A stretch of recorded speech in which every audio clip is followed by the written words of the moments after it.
In the summer of 1995 in Baraboo, Wisconsin, a 13-year-old boy named Thad Phillips was tricked by a 17-year-old boy named Joe Clark. Joe told him he would help him with the car, and then took him to his house, which was in a very messy state. Upstairs, he locked the door and began breaking his bones, his ankles, knees, thighs, and even his ribs, without using any tools. He told him he loved the sound of bones breaking. Thad sat broken for 43 hours, and sometimes Joe pretended they were friends watching movies together. His friend was out of the house at the time. Joe, who was a predator, would wrap Thad's legs in blankets, bring him snacks, and let him walk. Then he would return and crush his bones again. Thad tried to escape twice, and each time he was caught and had his bones broken again.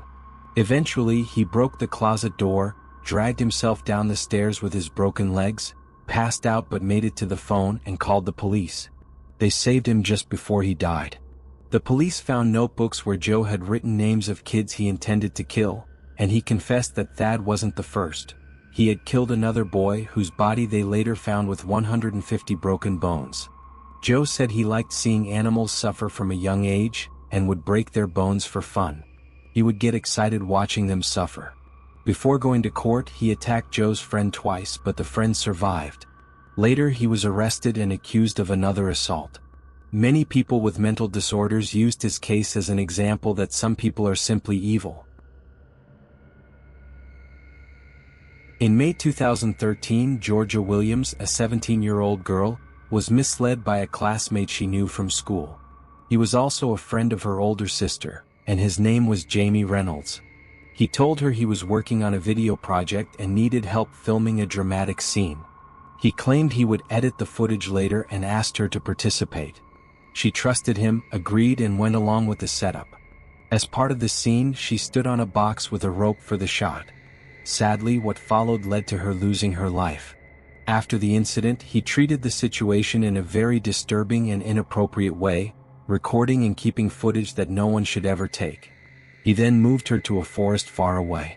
The shocking part is that many people who knew him were aware of his strange obsession with troubling content. He had a history of manipulating photos in disturbing ways and had even attempted a similar act with another girl 5 years earlier, who reported him to the police. His family had also found concerning materials and notified the authorities, and a nurse had warned that he posed a danger. Despite all these alerts, 8 different ones, no serious action was taken at the time. Eventually, the police got involved and discovered everything. He was arrested and received a life sentence. A lot of people believe George Floyd's story just the way the media presented it. But in reality, the story has many hidden details that were not mentioned. First of all, we need to know that Floyd wasn't as innocent as they portrayed him. He had a criminal record, including drug cases, robberies, and some serious ones. In 2007, he participated in an armed robbery where he pointed a gun at a pregnant woman's stomach. Due to that, he went to prison.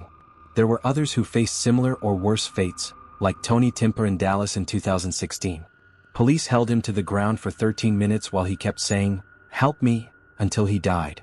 But no one talked about him, and the media didn't cover his story with the same anger. Back to Floyd's case. The story started in May 2020 when he went to a shop in Minneapolis and paid with a counterfeit $20 bill. The cashier suspected it and called the police. When they arrived, Floyd was in his car and appeared to be under the influence of drugs. They tried to get him out, and when they pinned him down, he resisted. Officer Derek Chauvin held his knee on Floyd's neck for about 9 minutes. Floyd kept saying, "I can't breathe," until he lost consciousness and died. The video spread and became a global controversy. But what actually happened on the ground is different. The medical report showed that Floyd had a high percentage of fentanyl, methamphetamine, and other strong drugs in his body. Some doctors said this could be the main cause of death. Due to the media and public pressure, the case went viral. But the official report says the cause of death might have been the drug overdose, not the police's restraint technique, which is still under debate. The question remains, did he die from drugs?